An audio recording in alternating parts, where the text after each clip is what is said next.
na lang nagkaroon kaming pagkakataon na makasama natin.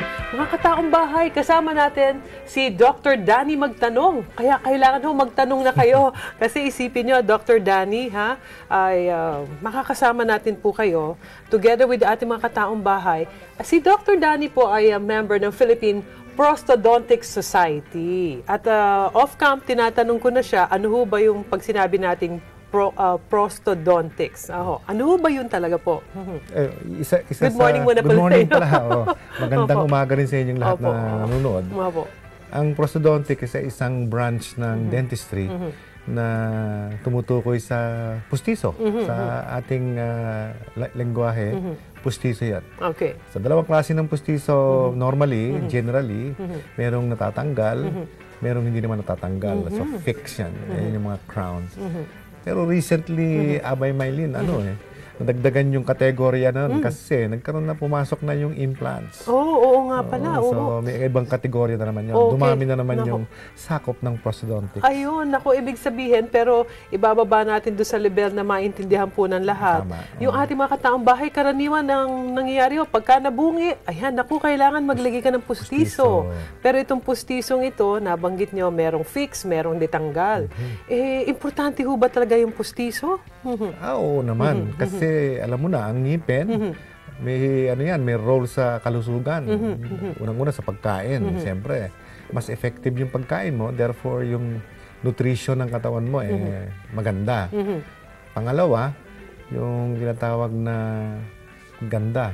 Tawagin namin yun, aesthetics. Lalo na kung ang nawawala yung sa harap. Kung medyo may kulang, may bakante, hindi masyadong magandang tignan. Although, biro nga namin, kumisan, yung mga comedian, mas gusto nilang walang ngipin, mas nakakatawa. Kasi it looks funny. And then, yung pangatlo, at importante rin, yung function. Yung psychosocial part. Sabihin parang may confidence, gusto mong humarap sa tao, confident ka, pagkakanta ka, hindi mahuhulog yung denture mo, yung mga ganun. Naku, nangyayari ho yun. Kung hindi man singer yan, kung hindi man artista yan, anyone na merong kausap na katulad ng mga kataong bahay natin, pagka merong missing part dyan, para bang hindi ka makatingin ho. Ano po? Pag tumawa, magsalita, tinatakpan yung bibig. Opo. So, ito, definitely, na sabi natin, importante ito.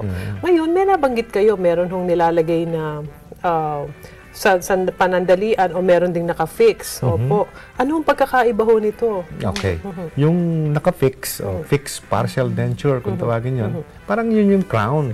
Kung familiar yung mga kasambahay, mga kataong bahay. Kataong bahay, yung jacket, kung tawagin nila yun.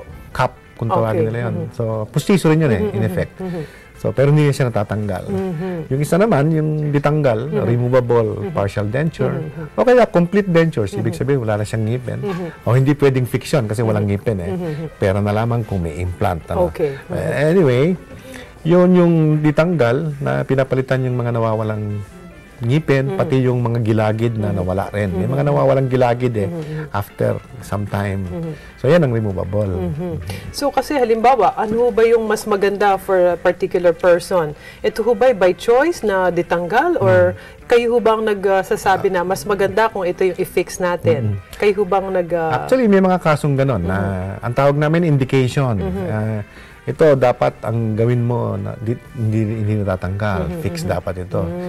Ito naman dapat ditanggal. So, ano yung difference? Bakit natin pine-prescribe na mas maganda kung ditanggal? As compared to, syempre, kung maglalagay rin lang, maganda yung hindi na-aalisin. Bilang isang example lamang. Kunyari, isa lang ang nawawalang ngipin. Okay.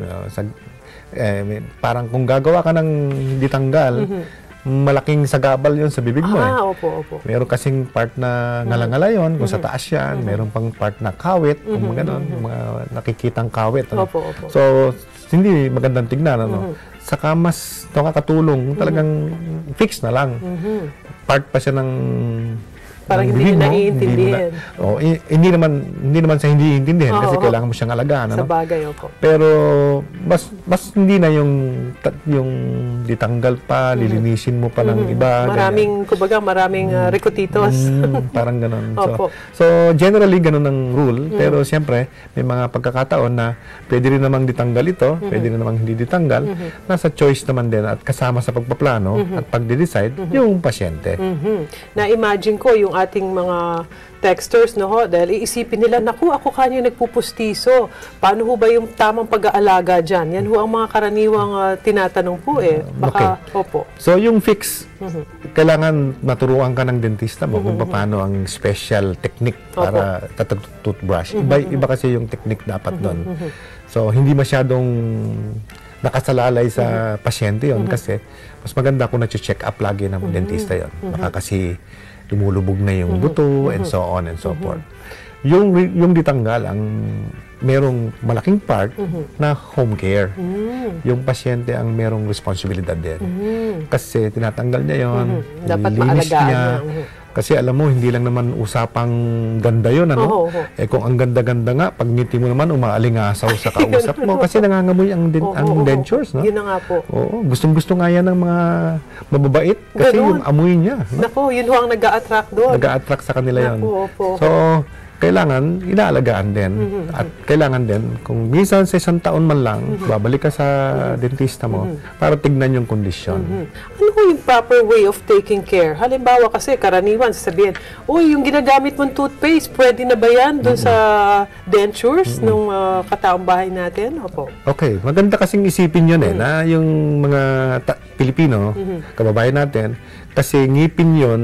So, ang ginagamit mong panlinis ng ngipin ay toothbrush at saka toothpaste. So, mas madaling isipin, kahit hindi nasabi sa'yo, na pag lilinisin mo yung pustiso, kasi ngipin din ito, dentures at toothpaste at saka sipilyo, maganda yon, effective yon kasi alam mo, may amoy na maganda yon, no? May flavor siya may variant na mabango talaga, may fresh feeling pag nilagay mo sa bibig mo, at saka nakakalinis din naman.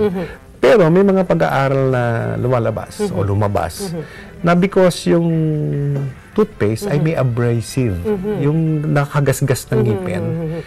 Sinasabi sa mga commercials ng toothpaste yan, nagpupaputi ng ngipin. Totoo yun in a way, kasi ginagasgas niya, inaalis niya yung mga stain. So, ibig sabihin, kung yung enamel ng ngipin ay napakatibay at nagagasgas niya, paano pa yung plastic na material ng dentures? So, sa pag-aaral na yan, nakita na may micro scratches siya. Nakakasira. Microscopic yun, ha? Ibig sabihin, mukhang makinis, pero pag tinignan mo under the microscope, may mga micro scratches. Ang ibig sabihin yan, yung microorganisms, pwedeng mamahay doon. In other words, mas maganda ho kung merong special kind of panlinis. Right. Okay. Para lang maging aware yung iba, siguro nung mga ibang nanonood, sabi niya, ay, ako ang ginagamit ko, detergent. Opo. Meron din, pwede rin yan. No? Yung iba naman daw, dishwashing liquid. Narinig ka, no? Nagugulat sila. No? Totoo po yan. Kasi po yung dishwashing liquid, nakakatanggal ng langis. Ng stain. Pati stain. Di ba? Pag naguhugas ka ng pinggan, di ba? So, pero maganda rin siya. Safe? Hindi masyado siyempre safe yan kasi hindi naman yan meant for internal. Yes, for ingestion ng tao. I mean ingestion. Ngayon, may mga produkto naman na kailangan mo doon. Like, mayroong tinatawag na denture cleanser. Pag may denture cleanser, ang gagawin mo lang, mainit-init na tubig, lalagay mo yung dentures mo na hinugasan mo sa tubig, at lalagay mo yung tabletas na yon, bubula siya for 3 to 5 minutes. So, yan po yung mga better. So, may mga other walang options. Toothbrush. Hindi siya tinutoothbrush. Anyway, nakakatuwa itong ating pag-uusap kasi normally, pag-uusapan natin ngipin. But this time, hindi naman pwedeng mawala. Kaya lang, may mga tanong ano mas maganda kung pustiso raw o jacket? O pareho lang po ba yun? Sinabi ko na kanina, may indication naman talaga, no? Pero sa choice, kung halimbawa, given the choice, depende rin sa gusto ng pasyente. Kasi alam mo, generally, mas mahal yung jacket. Okay. Yun lang ang medyo... Mas magastos. Okay. Mas madaling i-maintain nga lang at mas hindi mo na siya tinatanggal. Yung namang removable denture, mas less yung presyo niya kaysa dun sa jacket. Kasi ang jacket, per ngipin ang kwentahan doon Ito namang removable denture, parang isang buong one piece kumbaga. Okay. So mas mura. So depende yun sa tao, sa pasyente. Pinapaliwanag naman ng dapat ng dentista yon, yung advantages at saka disadvantages. And gina-guide mo yung mga pasyente kung paano siya magde-decide. Ayun. Ang importante, nagkaroon tayo ng at least overview. Tsaka yung pamimili, kasi maraming klase ho Yan bang pagpili na yan may kinalaman siyempre of course sa budget.